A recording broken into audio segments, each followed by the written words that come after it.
চলতি বছরের আগস্টে বাংলাদেশে গণ অভ্যুত্থানে ক্ষমতাচ্যুত হন ভারতের প্রধানমন্ত্রী নরেন্দ্র মোদীর মিত্র শেখ হাসিনা। এরপর তিনি ভারতে পালিয়ে যান।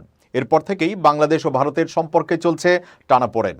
আর সম্মিলিত সনাতন জাগরণী মঞ্চের মুখপাত্র চিন্ময় কৃষ্ণ দাসের গ্রেপ্তারের পর সম্পর্কের আরও অবনতি হয়েছে।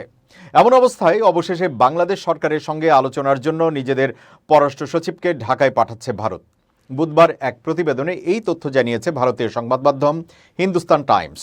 প্রতিবেদনে বলা হয়েছে, ভারতীয় পররাষ্ট্র সচিব বিক্রম মিশ্রি আলোচনার জন্য আগামী সপ্তাহে বাংলাদেশ সফর করবেন বলে আশা করা হচ্ছে।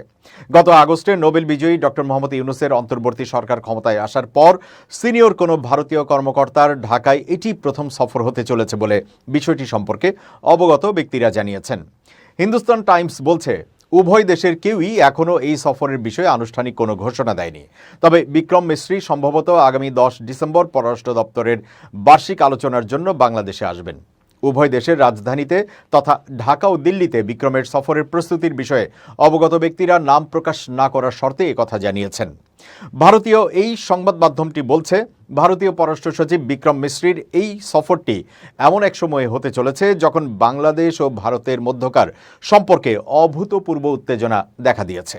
হিন্দু সংখ্যালঘুদের উপর কথিত নিপীড়ন এবং রাষ্ট্রদ্রোহের অভিযোগে অভিযুক্ত চিন্ময় কৃষ্ণ দাসকে গ্রেপ্তারের অভিযোগে বাংলাদেশ সীমান্তবর্তী কয়েকটি ভারতীয় রাজ্যে বিক্ষোভ হচ্ছে। এছাড়া ভারতের উত্তর পূর্বাঞ্চলীয় রাজ্য ত্রিপুরার রাজধানী আগরতলায় অবস্থিত বাংলাদেশের সহকারী হাইকমিশনে উগ্র হিন্দুত্ববাদীদের হামলা ভাঙচুর এবং বাংলাদেশের জাতীয় পতাকা অবমাননার দায়ে বাংলাদেশের পররাষ্ট্র মন্ত্রণালয় মঙ্গলবার ভারতীয় রাষ্ট্রদূত প্রণয় ভার্মাকে তলব করে কড়া প্রতিবাদ জানায়। হিন্দুস্তান টাইমস বলছে, গত 23 সেপ্টেম্বর নিউ ইয়র্কে জাতিসংঘ সাধারণ পরিষদে ভারতীয় পররাষ্ট্রমন্ত্রী এস জয়শঙ্কর এবং বাংলাদেশের পররাষ্ট্র উপদেষ্টা তৌহিদ হোসেনের মধ্যে অনুষ্ঠিত বৈঠকে ভারতীয় পররাষ্ট্র সচিবের ঢাকা সফরের বিষয়ে সিদ্ধান্ত নেওয়া হয়েছিল বলে বিষয়টি সম্পর্কে অবগত লোকেরা জানিয়েছে।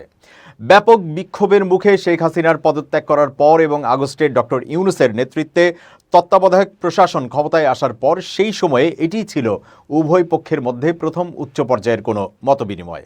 ওপরে উদ্ধৃত ব্যক্তিদের একজন জানিয়েছেন, বিষয়টি যেমন ঠিক হয়েছে, পররাষ্ট্র সচিবের আগামী 10 ডিসেম্বর বাংলাদেশ সফরের কথা রয়েছে। তবে সফরের আগে এখনও এক সপ্তাহ বাকি আছে এবং বর্তমান সম্পর্কের অবস্থা ও পরিস্থিতি আমাদের দেখতে হবে। তিনি ভারতে হাসিনার উপস্থিতি নিয়ে ঢাকার অসন্তোষ সহ বিভিন্ন কারণে ঢাকা ও দিল্লির মধ্যে সৃষ্ট কূটনৈতিক উত্তেজনার কথা উল্লেখ করে এই কথা বলেন।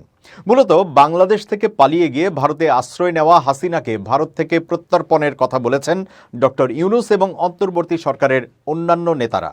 এর আগে উভয় দেশের দুই পররাষ্ট্র সচিবের মধ্যে সর্বশেষ সংলাপ 2023 সালের নভেম্বর মাসে নয়াদিল্লিতে অনুষ্ঠিত হয়েছিল। এবারের সংলাপে ভারত অর্থায়নকৃত উন্নয়ন প্রকল্পগুলো পুনরায় চালু করা, ভিসা ব্যবস্থা সহজ করা, আরও সরাসরি ফ্লাইট চালু করা এবং বাণিজ্য ও বিনিয়োগের মতো ইস্যু অন্তর্ভুক্ত থাকবে বলে আশা করা হচ্ছে। ভারতের আরেকজন কর্মকর্তা বলছেন, বাংলাদেশ এই সফরটি এগিয়ে নেওয়ার জন্য আগ্রহী, কারণ ভারতের পররাষ্ট্র সচিবের সম্ভাব্য এই সফরকে দুই পক্ষের মধ্যে দ্বিপাক্ষিক সম্পর্ককে স্বাভাবিক করার পদক্ষেপ শুরুর একটি সুযোগ হিসেবে দেখা হচ্ছে। সফর ঠিকঠাকভাবে অনুষ্ঠিত হলে মিশ্রি ও ডক্টর ইউনূসের মধ্যে বৈঠকের সম্ভাবনাও উড়িয়ে দেওয়া যাবে না।